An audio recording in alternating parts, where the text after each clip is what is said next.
मैं दिल्ली यूनिवर्सिटी में पढ़ी हूँ। मैंने बीएससी, एमएससी, एलएलबी वहीं से की। और जो मेरा पीरियड है पढ़ाई का, जब नरेंद्र मोदी की एमए की डिग्री बताते हैं उसी पीरियड की बताते हैं, बीए और एमए की।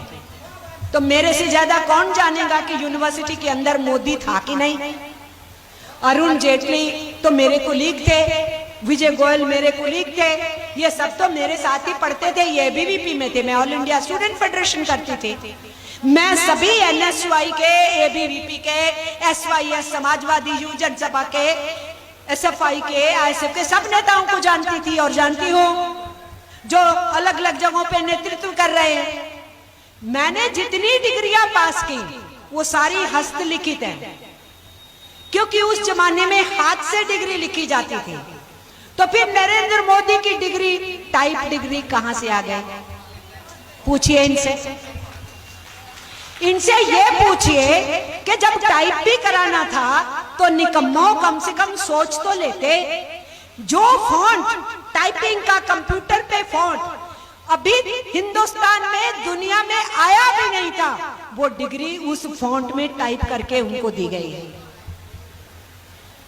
तो झूठ की तो कोई सीमा नहीं है ना।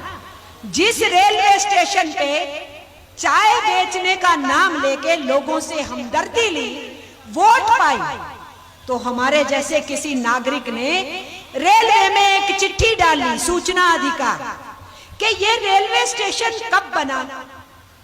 अब उस अधिकारी को तो पता नहीं था क्यों पूछ रहे। उसने जवाब में बोला कि 1973 में बना। अब नरेंद्र मोदी कब पैदा हुए? 1949 में। तो 1973 में वो कितने साल के हो गए? 24 साल के थे। तो वो रेलवे स्टेशन जब ये 24 साल के हुए तब वो रेलवे स्टेशन बना और वहां रेलवे गाड़ी रुकनी शुरू हुई। तो नरेंद्र मोदी ने उस रेलवे स्टेशन पे 7-8 साल की उम्र में चाय कैसे बेच ली? तो इसलिए झूठ के ऊपर अपनी तस्वीर बना के, इमेज बना के, मीडिया को इस्तेमाल करके, अपने मित्रों का इस्तेमाल करके कुर्सी हथियाने के बाद उन अडानीज और अंबानी के हवाले इस देश को किया जा रहा है। अंग्रेजों की दलाली के बाद आज अमेरिका की दलाली करके हिंदुस्तान को कमजोर किया जा रहा है।